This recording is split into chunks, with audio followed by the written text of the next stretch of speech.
Did you know there's a fascinating genetic condition that affects people all over the world, giving them a truly unique appearance? Let's dive into the world of albinism. Albinism is a rare, inherited condition that reduces the amount of melanin pigment in the skin, hair, and eyes. This isn't just one condition, though. There are several types. The most common is oculocutaneous albinism, which affects the eyes, hair, and skin.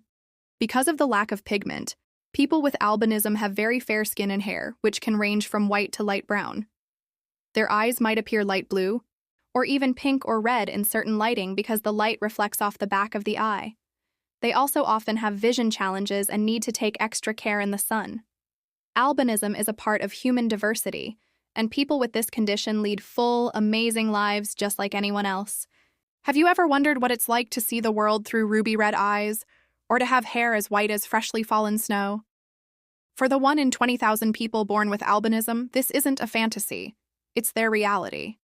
But behind their striking appearance lies a world of misunderstanding and incredible strength. What if I told you that many of the things you think you know about albinism are completely wrong? Stick around, because we're about to uncover the fascinating, surprising, and often misunderstood truths about living with albinism. First, let's clear up a huge misconception. Albinism is not a disease. It's a genetic condition. Think of it like inheriting your eye color or hair color from your parents. Albinism happens when a person inherits one or more altered genes that reduce the amount of melanin their body can produce. Melanin is the pigment that gives color to our skin, hair, and eyes. It's not contagious, and it doesn't mean someone is sick.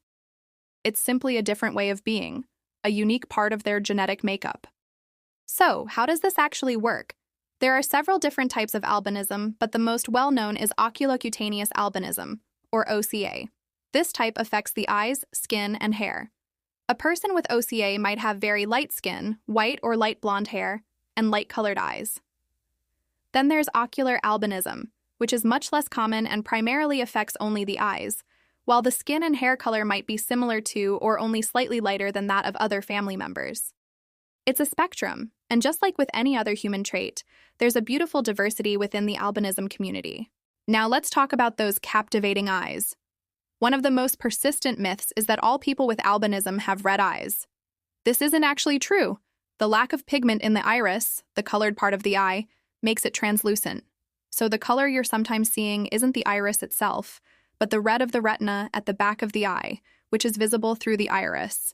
It's like looking through a very lightly tinted window. Most people with albinism actually have light blue, green, hazel, or brown eyes. The red or violet hue is usually only apparent in certain lighting conditions, like during a flash photo. However, the lack of melanin does have a significant impact on vision. This is probably the biggest challenge for most people with albinism. Melanin plays a crucial role in the development of the optic nerve and the retina. Without enough of it, the eye's wiring doesn't develop typically. This can lead to a number of vision impairments, like nystagmus, which is where the eyes make repetitive, uncontrolled movements. This is the body's way of trying to get a clearer picture. They may also experience light sensitivity, known as photophobia, because their irises can't block out harsh light effectively. Imagine going outside on a sunny day without sunglasses, but 10 times more intense. This is why you'll often see people with albinism wearing hats or tinted glasses even indoors. Other common issues include reduced visual acuity, meaning things are blurry from a distance, and problems with depth perception. Because of these challenges, many people with albinism are legally blind, but it's important to remember that this doesn't mean they see nothing at all. They navigate the world in their own unique way, often using adaptive tools like magnifiers or high-contrast settings on their computers. Let's move on to the skin. Melanin is our body's natural sunscreen. It absorbs harmful ultraviolet, or UV, rays from the sun, protecting our skin from damage. Since people with albinism have very little to no melanin, their skin is extremely vulnerable to the sun. This means they can get a severe sunburn in just a few minutes of sun exposure. This isn't just about discomfort. It dramatically increases their risk of developing skin cancer.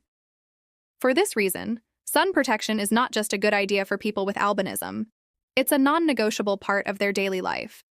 This involves using high SPF sunscreen, wearing protective clothing like long sleeves and wide-brimmed hats, and seeking shade whenever possible. They have to be incredibly mindful of the sun in a way most of us take for granted. Beyond the physical aspects, the social and emotional impact of albinism can be profound. Throughout history and in many parts of the world today, people with albinism have faced discrimination, bullying, and dangerous myths. Their different appearance can make them targets of curiosity, which can sometimes be harmless, but can also cross the line into staring, unwanted questions and social isolation.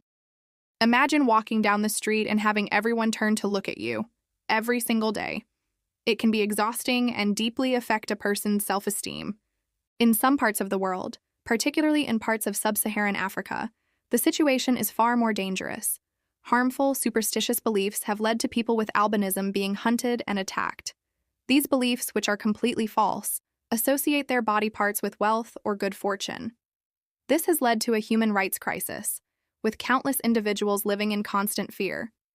Thankfully, many incredible organizations and activists, many of whom have albinism themselves, are fighting back. They are working tirelessly to educate communities, debunk these dangerous myths, and provide safe havens and support for those at risk. Their bravery is changing minds and saving lives. Despite these challenges, people with albinism live full, successful, and extraordinary lives. They are doctors, lawyers, artists, musicians, athletes, and leaders. Think of Salif Keita, the world-renowned Afropop singer-songwriter from Mali, known as the Golden Voice of Africa. Or Connie Chiu, the first fashion model with albinism, who has graced runways and magazine covers around the world, challenging conventional standards of beauty. Then there's Johnny and Edgar Winter, two legendary blues rock musicians who proved that talent knows no color or lack thereof. These individuals, and millions more like them, are not defined by their condition. They are defined by their passions, their talents, and their resilience. They show the world that having albinism is a part of who they are, but it doesn't limit what they can achieve. So, how can we be better allies to the albinism community? It starts with education and respect. First, let's drop the outdated and often offensive terms. Instead of albino, it's better to use person-first language, like a person with albinism. This puts the person before their condition. It's a small change in language that makes a big difference in showing respect. Second, treat people with albinism just like you would anyone else. Don't stare, point, or ask invasive questions about their appearance. If you're curious, seek out information from reputable sources, like the National Organization for Albinism and Hypopigmentation, or NOAA, rather than putting an individual on the spot. And most importantly, listen to their stories. Elevate their voices. If you hear someone spreading myths or making jokes about albinism, speak up. Your voice can help create a more inclusive and understanding world. Living with albinism comes with a unique set of challenges, from protecting their skin and eyes to navigating a world that doesn't always understand. But it is also a source of incredible strength, resilience, and a unique perspective on life. The albinism community is a diverse and vibrant group of individuals who are not ghosts or angels, but human beings, with the same dreams, hopes, and desires as everyone else. Their journey reminds us that our differences are not weaknesses. They are the threads that make the tapestry of humanity so rich and beautiful. By choosing understanding over ignorance and empathy over prejudice, we can all contribute to a world where everyone, regardless of how they look, is celebrated for who they are. Thank you so much for joining me on this journey to learn more about albinism. I hope you found it as fascinating as I do. If you learned something new today, please give this video a thumbs up, and don't forget to subscribe and hit that notification bell so you won't miss our next exploration into the amazing diversity of human experience. Share your thoughts in the comments below. I'd love to hear from you. Until next time, stay curious and stay kind.